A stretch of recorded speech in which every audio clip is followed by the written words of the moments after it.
Irmãos, em Mateus, capítulo 14, versículo 13, diz assim: Jesus, ouvindo isto, retirou-se dali num barco, para um lugar deserto à parte. Sabendo o povo, seguiu a pé, desde as cidades. Saindo Jesus, viu uma grande multidão e possuído de grande compaixão, para com ela curou os enfermos. Ponto. Sabe, aqui é um episódio um pouco, não vamos dizer anormal, mas vamos dizer que não acontece tanto na Bíblia, que é Jesus meio que mostrando ainda mais a sua humanidade. Para contextualizar, para você entender o que está acontecendo aqui, Jesus tinha acabado de saber que João Batista havia morrido. Irmão, contextualizando ainda mais, João Batista, além de um profeta, João Batista foi o homem que iniciou o trabalho de Cristo.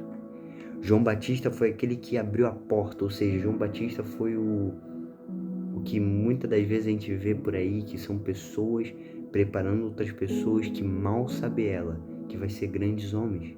Só que aqui é mais incrível ainda, porque João Batista meio que preparou o caminho, não meio, mas preparou o caminho para Cristo. E além disso, ele era primo de Jesus. E além disso, Jesus foi batizado por João Batista, ou seja, é um relacionamento muito próximo. E aqui a gente vê Jesus sabendo na notícia, e diz: ouvindo isto, retirou-se dali, num barco, para um lugar deserto à parte. Sabe o que a Bíblia está me dizendo? É que Jesus, ao saber de uma perda, ele teve que ter o seu momento a sós. Jesus era Jesus? Era. Jesus era extraordinário, Jesus era Deus, Jesus era homem também. E aqui, Jesus, além de estar se ajudando ou se curando, vamos dizer assim, ele está nos ensinando a entender que dor faz parte da vida e que fingir que ela não existe não é humano. É uma dor, então tem que ser tratada. Sabe, tem muita gente que finge que nada está acontecendo. Não, tem alguma coisa acontecendo. Respeite o seu tempo. Respeite a sua dor. Sabe o que a gente não pode fazer é fingir que está tudo bem. Quantas pessoas não fazem isso? Vivem perdas, vivem problemas, seja eles o que for, e fingem que está tudo bem. Continuam com um sorriso no rosto.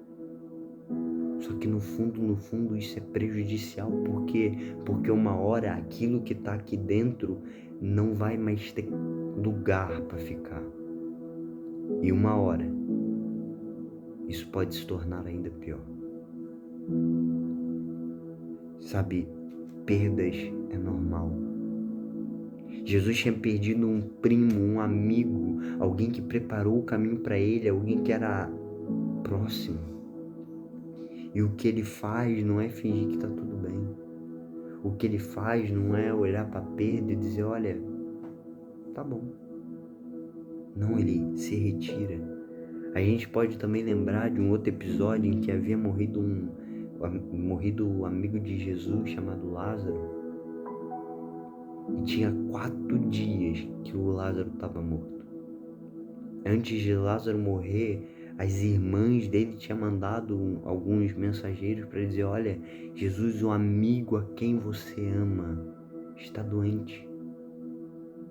Jesus, por causa do que ele sabia que tinha que fazer, ele falou: olha, daqui a pouco eu vou. Passou-se uns dias, o Lázaro morreu, passou-se 4 dias depois de morto. Jesus vai.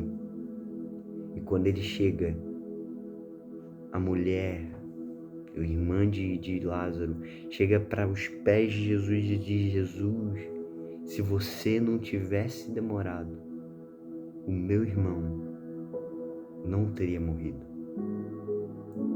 Sabe o que a mulher está dizendo? Olha, Jesus, para aquilo que eu queria, você chegou tarde. Então, muitas das vezes, a gente que não entende os planos de Deus, eu sei, é dolorido. Os planos de Deus muitas das vezes não faz sentido algum com aquilo que nós planejamos, mas o que Deus quer é que nós continuemos fiéis até o final. Não importa o quão problemático seja a tempestade, não importa o quão dolorido seja a espera, vale a pena esperar, por mais que não faça sentido. Então, Jesus, ele chega, pede para tirar a pedra, chama Lázaro, Lázaro ressuscita. Sabe o que é isso? É Jesus olhando para as mulheres, só que antes disso, a Bíblia mostra um dos textos menores da Bíblia. O que diz foi que Jesus chorou. Ou seja, Jesus não estava apático à dor. Jesus apenas estava mostrando que não era o tempo certo. Quando Jesus fala para os mensageiros, olha, daqui a pouco eu vou lá. Ele está dizendo, olha, não é o tempo. E Jesus diz para a mulher, se você crer, verás a glória de Deus. Sabe o que Jesus está dizendo? Olha, o que nós precisamos muitas das vezes exercer é a fé. Muitas das vezes tem muita gente que a única opção é crer, porque fazer não tem mais nada.